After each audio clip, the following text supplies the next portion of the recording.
Assalamualaikum warahmatullahi wabarakatuh.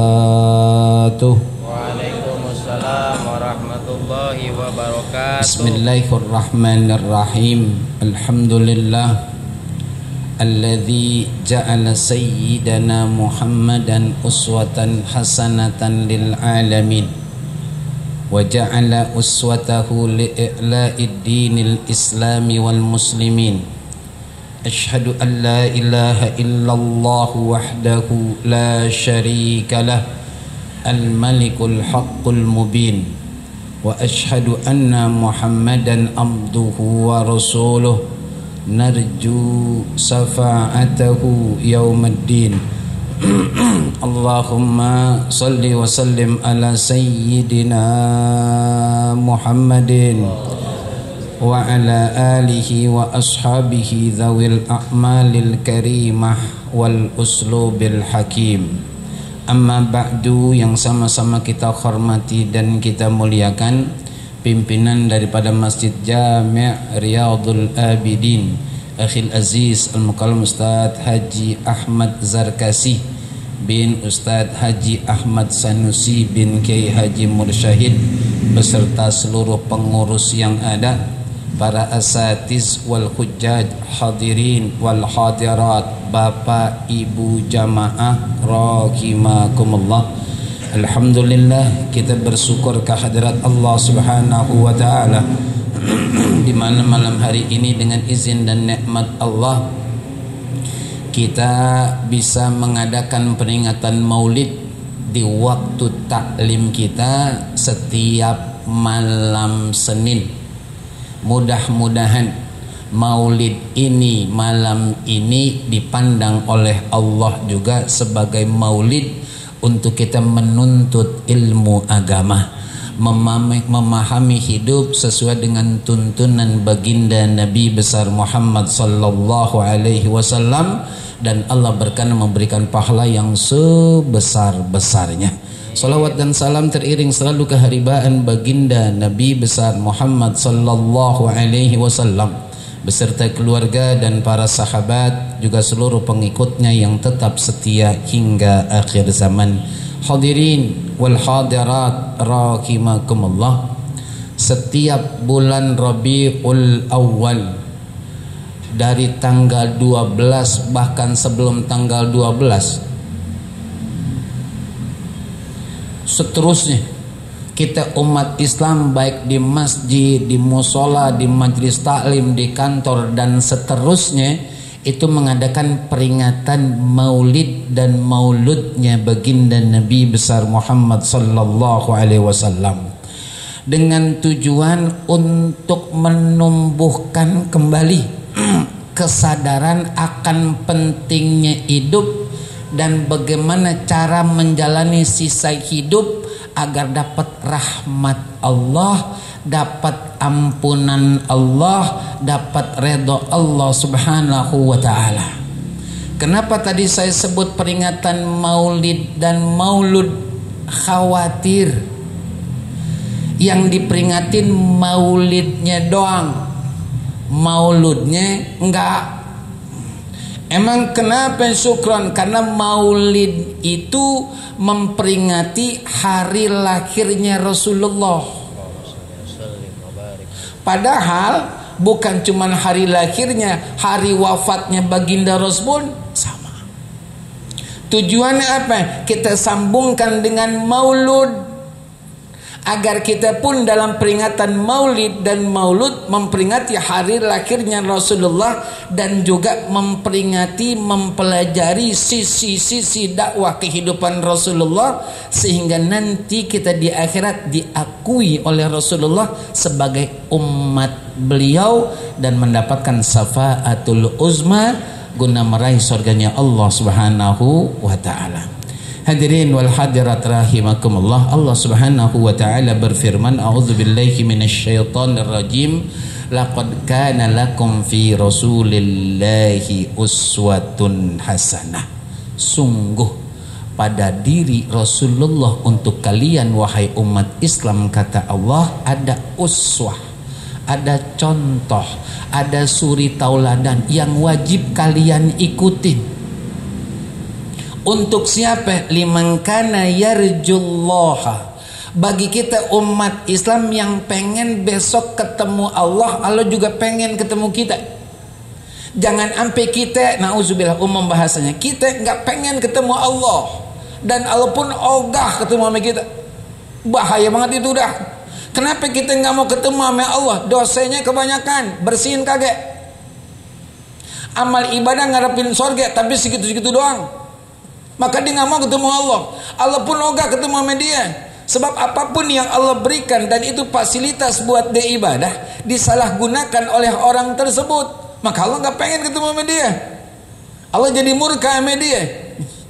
Maka di sisa hidup yang ada, di peringatan Maulid tahun ini, kita upayakan bisa menapak tilas, mencontoh, mensuri tauladan dari apa yang dianjurkan dan diajarkan oleh baginda Nabi besar Muhammad sallallahu alaihi wasallam. Wal yaumal akhir, dan besok di akhirat dia tenang dan senang. Banyak orang-orang yang meninggal dunia, muslim juga muslimah, ketika dia ada di akhirat dia nggak tenang, boro-boro senang, dia nggak tenang. Makanya ketika baginda Nabi besar Muhammad sallallahu alaihi wasallam menyampaikan bahwasanya besok semua kita akan dibangkitkan oleh Allah dari alam kubur, mohon maaf minta redha dalam keadaan telanjang kaki, telanjang badan dan tidak bersunat, dikumpulkan satu tempat yang luas namanya padang mahsyar. Saat itu kita semuanya gabung dari zaman Nabi Adam sampai manusia terakhir yang Allah ciptakan. Maka kata Sayyidah Aisyah, ar-rijalu wan nisa'u jami'an yanzuru ba'duhum ila ba'd. Ya Rasulullah, kalau tinggal di satu tempat laki dan perempuan, gitu kan, berarti mereka saling melihat. Kata Rasulullah apa? Ya Aisyah tu, al-amru asaddu min ayyan zura ba'duhum ila ba'd. Wahai Aisyah, ketahuilah, urusan saat itu setiap kita manusia yang ada di padang mahsyar dahsyat, serem, mengerikan, menakutkan. Semuanya berharap masuk surga, tapi mereka sadar pasti mampir di neraka karena ingatnya di situ dosanya. Ingatnya di situ. Terus ya mumpung kita masih dikasih hidup sama Allah, kalau besok di akhirat pengen tenang, bahkan bebas dari hisab, kan gitu. La khaufun alaihim wa la hum yahzanun. Enggak ada rasa takut, enggak ada rasa sedih. Ikutin Rasulullah mulai malam nih sampai kita mati. Wa dzakarallaha katsira. Bagi kita umat Islam yang pengen selalu ingat Allah, nyebut Allah, merasa diawasi oleh Allah, makanya ikutin baginda Nabi besar Muhammad sallallahu alaihi wasallam. Hadirin wal hadirat rahimakumullah, agak sedikit keluar, diakui ataupun tidak, diterima ataupun ditolak, saat ini Indonesia krisis orang yang bisa jadi panutan. Krisis, krisis. Kalaupun ada, nggak ada kepastian masuk surga.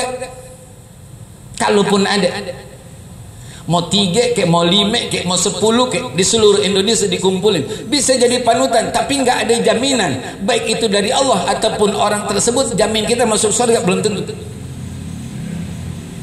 Tapi kalau Rasulullah, iya, ada sebuah hadis qudsi yang disampaikan oleh Allah Subhanahu wa taala, kurang lebih bunyinya, lau ja'uni min kulli tariqin wastaftahu alayya min kulli babin ma futihat lahum hatta ya'tu khalfaka ya Muhammad. Allah Subhanahu wa taala berfirman, lau ja'uni min kulli tariqin, bila besok di padang mahsyar seluruh manusia mendatangi aku, kata Allah, dari setiap penjuru jalan yang ada, gerombolan mereka mendatangi aku, kata Allah. Ngapain? Wastaftahu alayya min kulli babin, mereka pengen dan minta kepada aku untuk bukain pintu-pintu surga yang ada. Ma futihat lahum, kata Allah, enggak dibukakan buat mereka itu pintu surga hatta sampai ya'tu khalfaka ya Muhammad, sampai mereka datang di belakangmu wahai Muhammad. Jadi kita harus ikut baginda Rasul. Ikut baginda Rasul kalau mau masuk surga. Ikut Rasulullah, jangan ikut yang lain. Tadi udah kita sampaikan. Kita lagi krisis nih, suri tauladan, panutan. Kalaupun ada, nggak ada jaminan masuk surga, saudara. Dia pun bingung. Tapi kalau kita ikut Rasulullah, Allah yang jamin surga. Itu saudara. Kita pastiin itu. Makanya peringatan Maulid tahun ini dan terus seterusnya itu bukan cuman seremonial, tapi benar-benar ada hasilnya, ada asarnya, ada pengaruhnya buat masing-masing kita. Bagaimana caranya supaya Allah redho sama kita? Nah itu buat dari Maulid. Kita dah tuh yang ngejalanin, kita yang ngejalanin. Maka hadirin wal hadirat rahimakumullah, baginda Nabi besar Muhammad sallallahu alaihi wasallam khususnya serta para nabi dan rasul umumnya punya 4 sifat wajib. Punya 4 sifat wajib. Yang pertama siddiq, jujur, benar ucapan perbuatan. Maka Islam tidak pernah mengajarkan umatnya dari dulu sampai besok kiamat jadi pembohong, nggak pernah ngajarin. Makanya aneh pula kalau ada umat Islam yang mengaku umat baginda Nabi besar Muhammad sallallahu alaihi wasallam yang sering ngadain maulid, tapi maaf doyan bohong. Aneh. Kok aneh suka? Iya, aneh. Rasulullah nggak pernah bohong, nggak pernah bohong, asli itu. Karena memang beliau itu panutan, emang udah disahkan oleh Allah Subhanahu wa Ta'ala, nggak bohong. Mau bagaimanapun situasinya beliau nggak bohong. Pernah kita sampaikan di majelis kita ini, ketika baginda Rasul sedang berdiri di satu tempat, tiba-tiba ada seorang laki-laki lari lumayan kencang. Nggak berapa lama datang lagi nyusul seorang laki-laki, nanya kepada Rasulullah, Muhammad, kata baginda Rasul, ada apa? Ente lihat ada orang lari kencang di hadapan ente barusan. Rasulullah berpikir, kalau saya bilang iya, pasti ini laki-laki yang nanyain saya akan menyiksa laki-laki tersebut. Karena tampangnya udah beda, pertanyaannya pun nadanya pun udah beda. Karena memang nampaknya dia akan memukul, menyiksa orang tersebut. Rasulullah berpikir, kalau dibilang iya celaka tuh, kalau dibilang enggak Rasulullah bohong. Paham ya? Mundur satu langkah ke belakang Rasulullah. Apa jawab Rasulullah? Semenjak saya berdiri di tempat ini, saya nggak pernah lihat seorang laki-laki lari di hadapan saya. Nggak bohong Rasulullah. Kalau kita kan, maaf ya, hampir doyan bohong. Enggak rakyat, enggak pejabat, same. Enggak orang miskin, enggak orang kaya, same. Enggak laki, enggak bini, same. Bohong. Coba dah kalau enggak bohong, cakep dah. Karena kata baginda Rasul sallallahu alaihi wasallam, inna sidqa yahdi ilal bir wa innal birra yahdi ilal jannah wa innal kadhiba yahdi ilal fujur wa innal fujura yahdi ilal nar, atau kama qala Rasulullah sallallahu alaihi wasallam. Sesungguhnya jujur itu, benar itu dapat membimbing, membawa seseorang kepada perbuatan baik. Dan perbuatan baik ini kata baginda Rasul bisa membimbing seseorang untuk dapat surganya Allah Subhanahu wa Ta'ala. Wa innal kadhiba, dan sesungguhnya bohong itu yahdi ilal fujur, dapat membimbing, membawa orang kepada perbuatan dosa, perbuatan jahat, perbuatan nakal. Dan perbuatan dosa, perbuatan jahat, perbuatan nakal dapat membawa seseorang besok masuk ke neraka. Bohong itu. Walaupun saat ini bohong udah jadi lalaban, nggak di mana. Pada doyan namanya bohong. Jangankan, saya ulangin lagi biar supaya jelas. Jangankan pejabat, ibu aja ngajarin bohong sama anaknya. Maka kalau anak bohong sama ibunya, jangan salahkan anak. Emang ibunya ngajarin. Ibunya yang ngajarin. Bapak juga begitu, ngajarin kepada bininya bohong. Maka jangan salahkan wahai bapak kalau bininya bohong. Benar? Setuju? Setuju Bu? Banget apa biasa aja? Banget Pak, banget. Ya. Cakep bohong, cakep jujur, asli itu. Tapi syukur udah nggak zaman sekarang jujur. Yang bilang nggak zaman kan ente, bukan Allah, bukan Rasulullah. Sampai kita mati kudu jujur, sampai kita mati kudu benar, gitu. Jangan sampai masuk ke hadis tadi tuh yang kedua, wa innal kadhiba. Bahaya saudara, sekecil-kecilnya bohong tetap dilarang. Walaupun bercanda masih dilarang sama Rasulullah. Nggak boleh. Tuh bohong tuh dahsyatnya. Jangan udah. Jadi ya jujur. Bini jujur, bang tadi ngasih 100, terus belanja 40, ini kembaliannya 60. Kira-kira laki ambil apa kasih? Ambil. Bukan main tuh laki ya, suruh masak dia. Kita udah beli, kita jujur banget, bang 100 abang kasih tadi, belanja 40, sisa 60. Nih bang kembaliannya, diambil. Lakinya ada di sini. Mana lakinya? Bangetan tuh laki. Yang nunduk? Oh enggak ada sih yang nunduk. Saya mau tinggal Bang Rahmat. Bang Rahmat begini. Jangan ambil bang, yang penting bini jujur. Dan beliau pasti punya celengan, saya yakin banget tuh bini. Kalau laki kan kadang-kadang, mohon maaf ya, kadang lebih banyak juga jajannya sama neraktir temennya. Kalau bini imet gitu.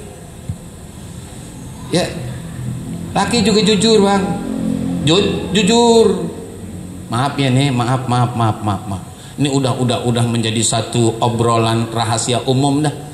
Kalau memang pengen nikah lagi, ngomong sama bini. Ngomong sama bini. Asli itu. Cuman patokannya begini, lebih baik minta maaf ketimbang minta izin. Laki no. Maafin dah neng. Iya udah terlanjur mau kata apa dah neng. Udah terlanjur dikata. Kan bohong tuh laki. Ayo, kalau memang ente benar-benar pengen nikah lagi, ngomong sama bini jujur, nggak berani syukur. Daripada ente dosa, ganti nama tadinya Samsia jadi Samsudin, kan tiga dosa itu. Mohon maaf ya, sebagus-bagus saya ngubur, maaf kalau kurang sopan, sebagus-bagus saya ngubur bangke, dia bau saudara. Udah bilang, neng begini gitu, diizinin ya alhamdulillah, nggak diizinin yang penting jujur, selesai saudara. Begitu. Nanti kan bini jadi introspeksi, ngapain laki mau nikah lagi, kurang saya di mana, kan begitu. Ini maunya endik. Ya, jangan jujur kita, jujur. Walaupun banyak orang mengatakan udah nggak zamannya jujur sekarang. Emang hampir setiap lini kehidupan itu udah dibubuhi oleh kebohongan. Asli itu, beneran itu. Semangke suntik biar merah, iya kan? Sapi digelonggong,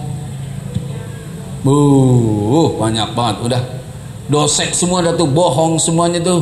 Jangan, udah kita apa adanya aja, apa adanya.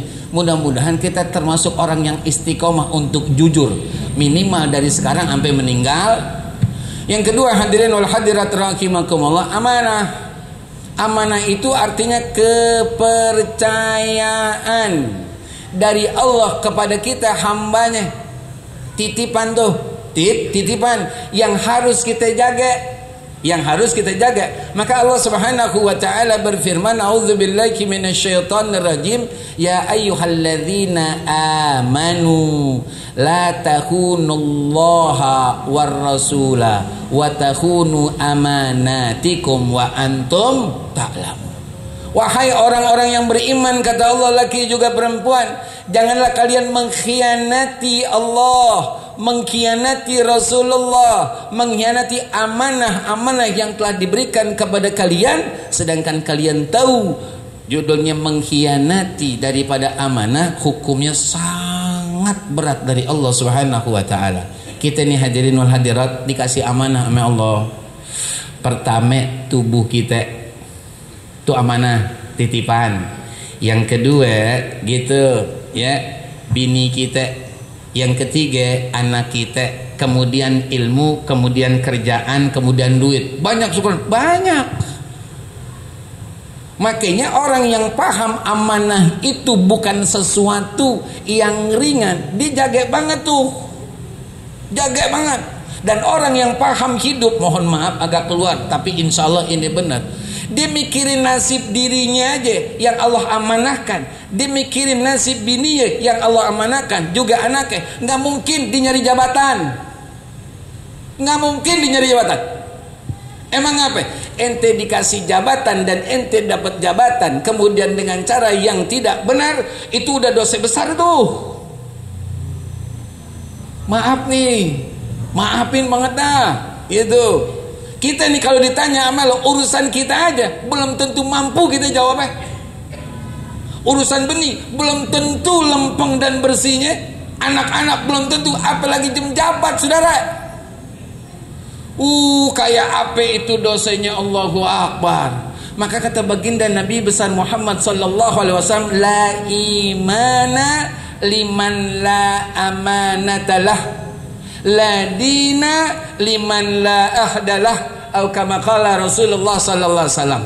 Tidak sempurna atau tidak beriman seseorang yang tidak amanah, dan tidak beragama atau tidak sempurnanya agama seseorang yang tidak menepati janji. Amanah nih saudara, ya, amanah. Kita amanah nih diri kita nih. Jangan lihat sekarangnya, lihat dari awalnya. Kalau lihat dari sekarangnya sih mohon maaf nih, kita banyak kurangnya, sakitnya gitu, lemahnya, dan yang semisalnya. Lihatnya dari dulu, kemudian kita periksa tuh, kira-kira kita udah pakai belum sesuai dengan perintah Allah. Kan gitu saudara. Kuping ntar Allah tanyain, kepala Allah tanyain, rambut Allah tanyain, pikiran Allah, semuanya Allah tanyain. Kalau memang urusannya beres, maka insya Allah kita aman hadirin wal hadirat rahimakumullah. Tapi kalau satu aja kagak beres, repot urusannya. Asli itu repot. Makanya Allah memerintahkan kepada kita untuk mensyukuri nikmat Allah berupa penyempurnaan ciptaan diri kita dari Allah Subhanahu wa taala. Kita lihat sekarang satu aja tadi, untuk kesempurnaan kita bersyukur sama Allah dari sempurnanya penciptaan kita. Kita tanya nih, pernah nggak kita sujud kita kurang? Emang kenapa syukron? Sujud insya Allah kita sehari semalam semenjak balik sampai meninggal 34 kali. Kurang aja, bahaya nih. Emang kenapa? Karena ibadah sholat itu adalah ibadah badaniyah, yang semuanya kita pakai di seluruh tubuh kita untuk mengesahkan Allah Subhanahu wa taala dan merendahkan diri kita serendah-rendahnya di hadapan Allah. Dengan 34 kali sujud, 17 rakaat, 5 waktu. Kalau itu bisa kita lakukan, yang lain aman, yang lain beres. Asli itu. Tapi sukron kan dia betatoan, sukron apa diterima. Jangan nyampurin urusan Allah. Dia ibadah kepada Allah, mau tatoan kayak mau tindikan kayak mau mabok kayak terserah, yang penting dia sholat. Nah kalau orang yang seperti itu masih dianjurkan sangat untuk ibadah, bagaimana kita yang bersih insya Allah? Kadang kita nggak begitu soalnya, ya.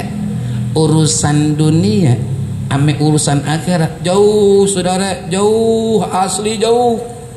Kayak apa sukron? Contoh yang gampang dah, yang gampang. Ada duit 2,5 juta, bawa barang dari Jakarta ke Bandung 2,5 juta. Berangkatnya hari Jumat gitu, diterimanya sebelum asar misal, berangkatnya sebelum Jumat. Sedangkan Jumat itu adalah fardu ain buat laki-laki muslim yang sudah balik dan berakal. Pertanyaannya, mana yang dipilih, 2,5 juta apa sholat Jumat? Mau dikata Jumat takut bohong, mau dikata duit ketarik banget kita nih, kan begitu judulnya, iya gak? Iya saudara, mau dikata oh Jumat nggak mungkin duit Jumat, bohong saudara, asli ada beberapa jamaah bilang begitu, bohong. Nah 2,5 juta bukan main, nggak sebulan sekali dapat tawaran itu. Kalau Jumat kan masih bisa besok. 2,5 juta diambil. Maaf nih, maaf. Kalau kita paham ilmu sholat, ya Rob, nggak berani kita ninggalin. Apalagi Jumat, nggak berani kita ninggalin. Itu ibadah hajinya, ibadah umrohnya orang-orang fakir. Sebulan 4 kali kita haji umroh. Nggak perlu kita ke travel, nggak perlu kita taub sa'i lontar jumroh, mikot nggak perlu saudara. Jumat aja yang benar, 4 kali kita haji dan umroh. La haula wala quwata illa billah. Tapi memang begitulah, nggak bisa kita pungkiri, ya. Nih kita jaga amanah dari Allah Subhanahu Wa Taala, ya. Caranya bagaimana? Kontrol mulai sekarang ibadah sholat kita, kontrol mulai sekarang ibadah sholat bini kita, kontrol mulai sekarang ibadah sholat anak kita. Kok cuman sholat syukron? Iya, dengan sholat semuanya insya Allah rapi. Pastikan kalau kita sujud, bini sujud, anak sujud, ya kan? Kalau itu bisa kita lakukan, maka anak kita pun bisa menjaga dirinya dari segala sesuatu yang dilarang oleh Allah. Bini kita pun bisa menjaga, laki kita pun bisa jaga. Maka kalau laki udah main-mainin sholat, bu, nih mohon maaf nih, maaf kalau laki-laki udah main-mainin sholat, mohon maaf, kudu kita dengerin banget omongannya dan kita kudu pastiin banget kerjaannya. Emang apa? Kalau Allah aja dilanggar, dimain-mainin, dilawan, bagaimana kita?